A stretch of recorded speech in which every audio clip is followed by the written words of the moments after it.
بسم الله الرحمن الرحيم. السلام عليكم ورحمة الله وبركاته. halkan waxaan ku qabanayaa shir jaraa'id oo aan kaga hadlayo xaaladda uu ku sugan yahay Cabdiraxmaan Cabdilaahi Dabcasan. taariikhdu ah maanta 18 bisha 12/2017.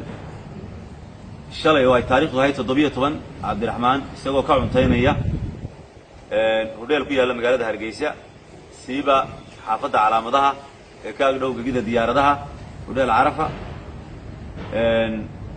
ciidamada qaar ka mid ah ciidamada booliska ayaa ku xadgudbay Cabdiraxmaan oo u geystay jirdil iyo dhaawacyo aynu aragnay isaga oo ka hadlaya oo barnaamij toos ah kaga hadlaya dhibta soo gaadhay.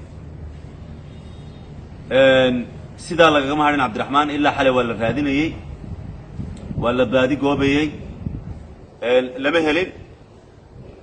maanta oo ay taariikhdu ahayd 18 bisha 2017 Cabdiraxmaan waxaa lagu soo weeraray goobtii uu deganaa hodheelkii uu deganaa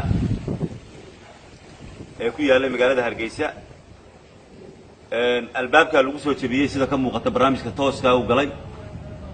goobjoogayaal halkaa joogay waxay noo warrameen Cabdiraxmaan in dil xun loo geystay, aad loo garaacay, askari kasta oo soo gaadha inuu nabaraynayay.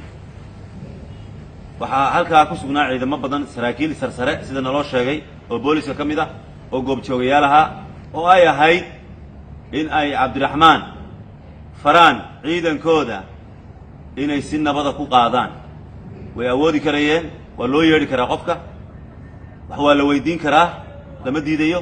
laakiin Cabdiraxmaan waxaanu xaqiijinaynaa in 2 jeer la dilay. hodheelkii uu ka cuntaynaya lagu dilay iyo hodheelkii uu hurday, labadaa hodheel lagu dilay oo la garaacay. waxaanu mas-uuliyadda iyo wax kasta oo soo gaadha dusha ka saaraynaa ciidamada ammaanka, siiba booliska ayaanu dusha ka saaraynaa. Cabdiraxmaan waxa weeye waxa uu yimi dabcan taariikhdu markay ahayd 13 bisha 12 2017 isagoo ka soo kictimay Maraykan. wuxuu u yimi ubadkiisa siduu usoo booqdo,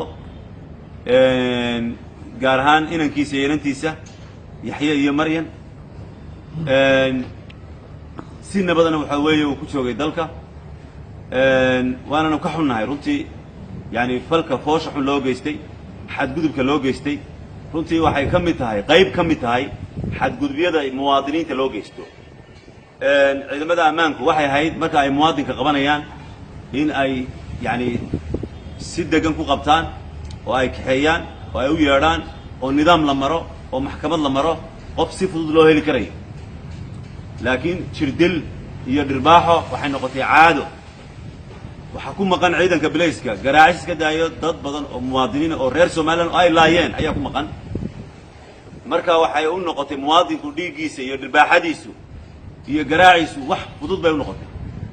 falka ay sameeyeen lagu sameeyay Cabdiraxmaan waa fal aad u fool xun. waanu cambaaraynaynaa, waanana ka xunnahay, waxaananu dalbanaynaa in xorriyadiisa si degdega loo socdiyo. السلام عليكم ورحمة الله وبركاته.